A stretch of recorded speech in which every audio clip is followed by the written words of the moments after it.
Rokutaro, the number one, father of Afro samurai, the number one headband wielder, and most efficient and lethal samurai, and arguably Afro samurai's verse.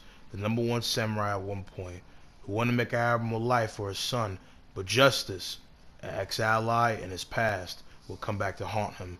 The gunslinger in him would duel, and it would be his unfortunate ultimate demise, and this would stain his son for generations to come. With this being said, Rokutaro, which is the anime's portrayal of the name of him, with that being, hypothetical name given to him in mix of either the game or the manga. We're talking obviously about the anime, and I will be talking a little bit about hypothetically what he maybe could be in the case for his resurrected, reanimated body, demon-like form at the end of Afro Samurai Resurrection. But regardless, though, we're going to be talking about the father of Afro Samurai, the ex-number one, the legendary Rokutaro. Rokutaro, like his son Afro Samurai, most likely hails from a whole different plane than Japan, as Afro Samurai's world takes inspiration from feudal Japan, and feudal Japan most likely of the 13th to 17th century. Coming from the Rhino continent or not, began Japan, turned into a samurai of some form, reinvented through being one of the students of Swordmaster, aka the other father figure of Afro Samurai, who took him in to a dojo, a small village community, based off of the ideas and principles of defend yourself, living life through honor, duty, and discipline. Similar case of archetype and ideals of a samurai, but like his son is more keen to a ronin more than an actual true samurai. But regardless of that, is still a vigorous and splendid warrior. With him becoming the number one for multiple different ideals and takes, will live a life with his son, who possibly came from random occurrence, with him being with a woman of whatever type.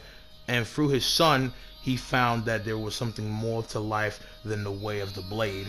He will leave from the case of Swordmaster with his son and want to make a greater life for his son and try to do something that other warriors before him could not do, which is leave behind the cycles of vengeance and bloodshed. He had an ally or some form of, friendship with the gunslinger Justice. Whatever relationship that was, it turned to a case of divisive one, to say the least. Simply put, Rokutaro and Justice disagreed fundamentally on the ideals of the headbands, with the headbands being in the Afro Samurai world symbolic representations of power. The number one, whoever wields it, will gain godlike power and stand at the top in the case of, the entire world of Afro Samurai. To the people, you will be God, whole great case of, leadership and power stand. But this true power would come when every headband is collected, basically being akin to the emeralds of Sonic, or sinisterly, possible stand of power in this one way and this and that type of status, to say the least. It's kind of confusing and kind of weird to explain, but like I said, in the extended sense of being, if a person would hold one headband of great power, other headbands tied with it would multiply beyond compare, basically akin to, I guess you could say, Infinity Stones as well. But in the extended extent, it basically was to gain power of no other and do what possibly God in the world of Afro Samurai has failed to do, in the regards that Afro Samurai's world, in specific to feudal Japan, is desecrated, desolated, and is a man eat man activity world. It feeds pillagers of innocence, to say the least. But with all that being said, still though, Rokutaro, right, had the ideals that whoever holds this power should hide it and try to separate it from man, so that man can reform themselves and grow to be better, as this headband and these pieces of cloth staining people so much that they drive people to madness and out of pocket means is not truly worth it.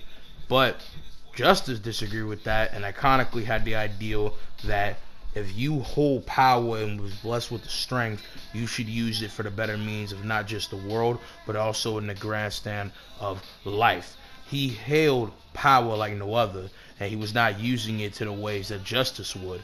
And so because of that disagreement, I guess they fell out of, possible respect for each other to an extent, and eventually, you know, Justice will go about gaining the number 2 and his goal of having violence and chaos be wreaked so that he could gain ultimate power, and this power could be used for the betterment of not just hypothetically the world, but his stance as a person. He would go about tracking him down, catching him lacking in front of his son. They would have a duel, and he would kill him. And that would be the end of Rokutaro for a great deal until now. But it's time to go and talk about the case of Rokutaro's power scaling and how he is at the start of Afro Samurai in the anime. Now, like in the manga, right, Rokutaro stands himself as being an efficient, very revered, dynamic samurai warrior, right?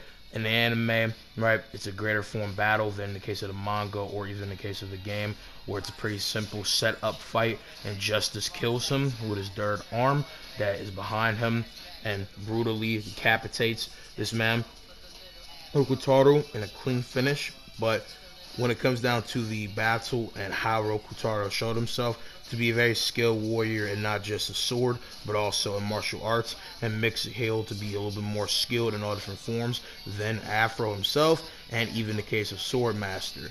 With his sword being a long form of Nodachi Kensei like blade, he has great skills, movement, and efficiency like no other, and uses his sword in great splitting edge tandem. And unlike Afro, even though him being like his father uses it in similar straight form, you know, strife and hail blade, you know what I'm saying, with the case of his blade being in tandem with his body and always corresponding with it.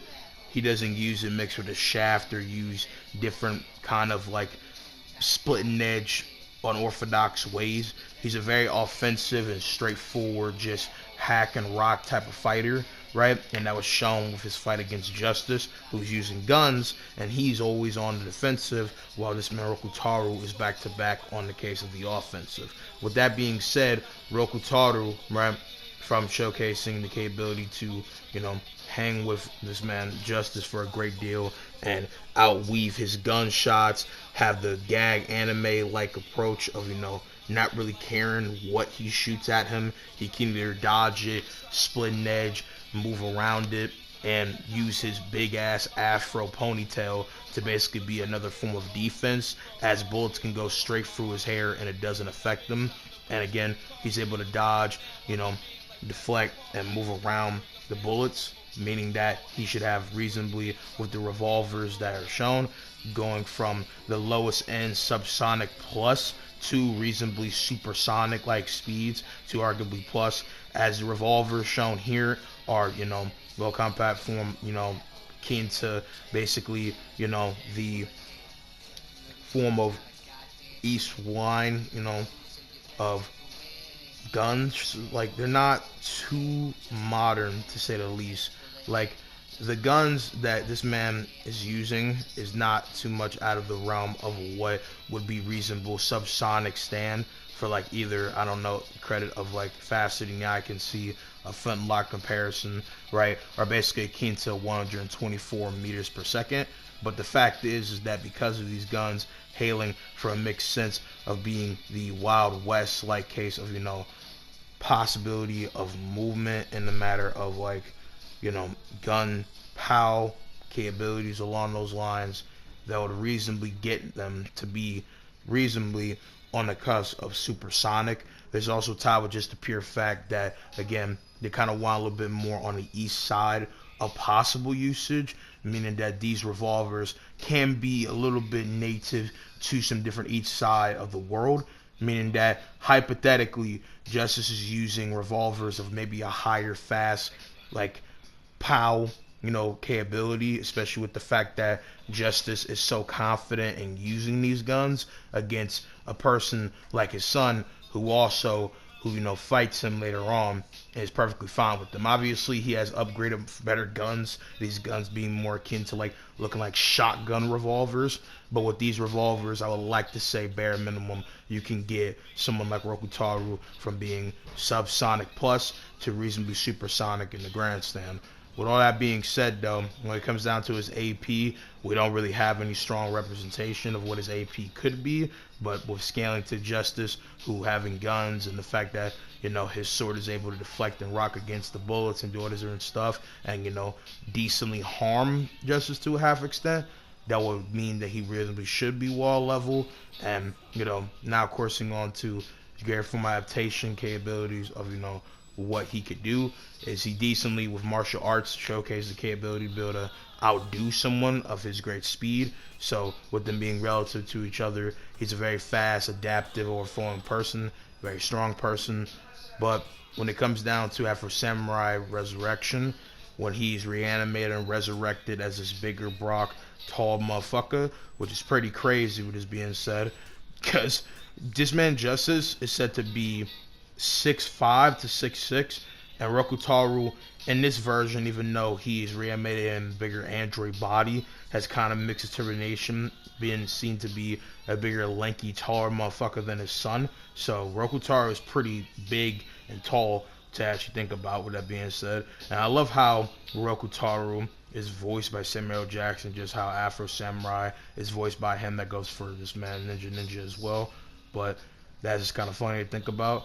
But in this version, he's able to beat Gino and his sister, who reasonably should have wall level scaling from them being able to, split and pierce through people. Being able to injure Afro should have those same things, even if Afro is rusty or tired in this case instance. And Afro was conflicted in the matter of fighting his own father, and was mixed bag, conflicted in facing his ex-family and friends. So yeah, it's a mixed bag interpretation of that.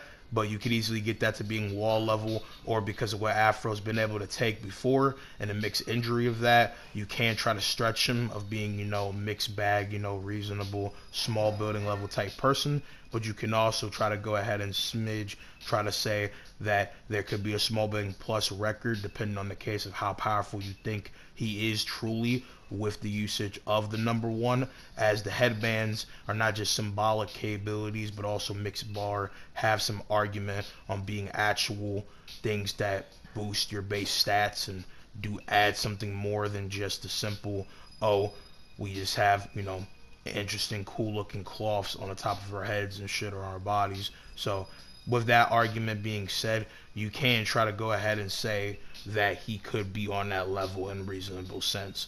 But regardless, that is how powerful Rokutaro would be, and mixed with speed, right? He gets defeated by his son, and there's no true association of possibly what he did to Afro, as Afro seemed to win unscathed, right? As his blows came from the case of him being conflicted and holding back, and pretty much that is it for him. So the conclusion will reasonably scale from a wall level plus to small building level mix as well, being subsonic plus to supersonic pretty evenly, right? But yeah, that is it for this video, guys. I hope you guys have enjoyed. I just remembered about the capability of what someone like Rokutaro could do randomly, and I thought, let me go and make a video on it. I know it's kind of random to go ahead and make, because I haven't talked about Afro Samurai in a minute, but I just thought about it after reinstilling very big knowledge in me, especially from reading a little bit more of things about Afro Samurai's verse, getting more intrigued about it from different people coming into knowledge about it. I'm obviously an Afro Samurai fan. Afro Samurai is a character that I've talked about before on this channel. And if you are new here, like, comment, share, subscribe. I hope you guys have enjoyed. I'm going to see you guys in the next one. Peace out, mommy. Love y'all.